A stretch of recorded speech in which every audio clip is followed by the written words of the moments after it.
दिल्ली में पिछले 11 दिनों से जारी किसान आंदोलन के चूल्हे पर राजनीतिक कड़ाइयां चढ़नी शुरू हो गई हैं। कोई भी विपक्षी दल इस दावत के मौके को हाथ से जाने नहीं देना चाहता। किसान आंदोलन में बिन बुलाए राजनीतिक मेहमानों की लिस्ट बढ़ती ही जा रही है, जिसमें प्रमुख नाम इस प्रकार हैं: कांग्रेस पार्टी, राष्ट्रीय कांग्रेस पार्टी, समाजवादी पार्टी, शिरोमणि अकाली दल, तेलंगाना राष्ट्र समिति, राष्ट्रीय लोक दल, तृणमूल कांग्रेस, आम आदमी पार्टी और इसके अलावा लेफ्ट पार्टियां भी। यानी किसान आंदोलन में तमाम विपक्षी दल अपने अपने स्वादानुसार मेन्यू तय कर चुके हैं। कोई सिर्फ जुबानी समर्थन दे रहा है तो कोई भारत बंद में किसानों के साथ कंधे से कंधा मिलाकर साथ देने के लिए तैयार बैठा है। कांग्रेस पार्टी ने 8 दिसंबर को होने वाले भारत बंद का, जो किसानों के समर्थन में भारत बंद का आह्वान हुआ है, उसका पूरे तौर पे समर्थन कांग्रेस पार्टी का है।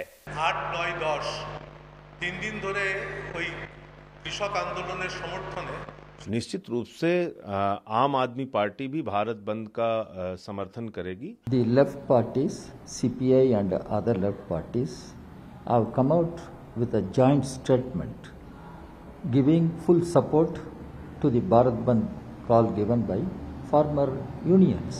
समाजवादी पार्टी के मुखिया अखिलेश यादव मोदी सरकार का शायराना अंदाज में विरोध कर रहे हैं। हमारी समाजवादी पार्टी का भी उन किसानों के मुद्दे को समर्थन है।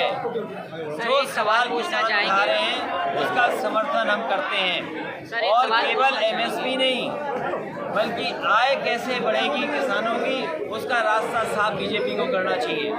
महाराष्ट्र में तो किसान आंदोलन और भारत बंद को सफल बनाने के लिए महाविकास अघाड़ी गठबंधन में बैठकों का दौर चल रहा है। एनसीपी प्रमुख शरद पवार तो मोदी सरकार को बिन मांगे सलाह दे रहे हैं कि किसान की मांगे मान ली जाएं, वरना अच्छा नहीं होगा।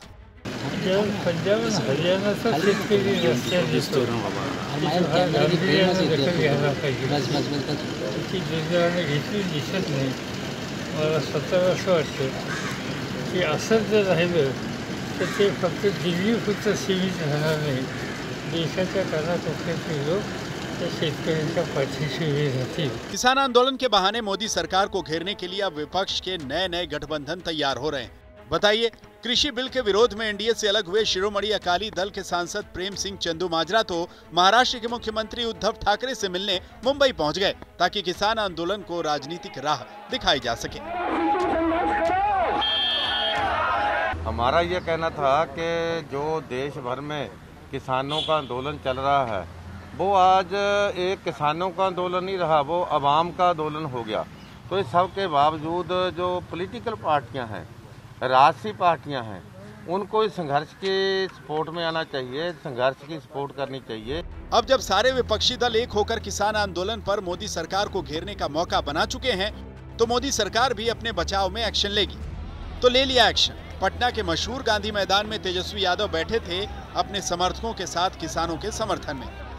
पहले उन्हें वहां से हटाने की कोशिशें हुई, नहीं माने तो हो गई FIR तेजस्वी एंड कंपनी पर पूरे 19 RJD नेताओं के खिलाफ महामारी कानून के तहत। 8 दिसंबर को भारत बंद के लिए आंदोलनकारी किसान इतनी तैयारी करके नहीं आए होंगे जितनी तैयारी राजनीतिक दलों ने कर ली है।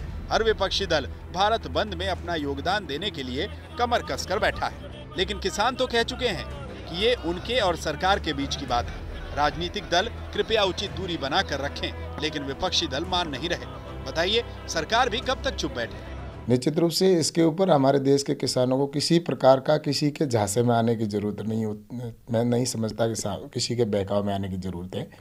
लेकिन अब मुझे जो लगता है कि किसान के हित का इतना बिल है, लेकिन इसके बावजूद इसके अंदर कांग्रेस की सरकार और जो विपक्ष है वो इनको भड़काने का काम कर रहे हैं। वैसे सरकार हो या विपक्ष, हर कोई किसानों के भविष्य की चिंता में घुला जा रहा है। सरकार कह रही है कि कृषि बिल क्रांतिकारी है, लेकिन इस क्रांतिकारी बिल पर किसानों की भ्रांतियां दूर नहीं कर पा रही, और ऊपर से विपक्षी दल अपनी राजनीति चमका रहे हैं। आज तक ब्यूरो।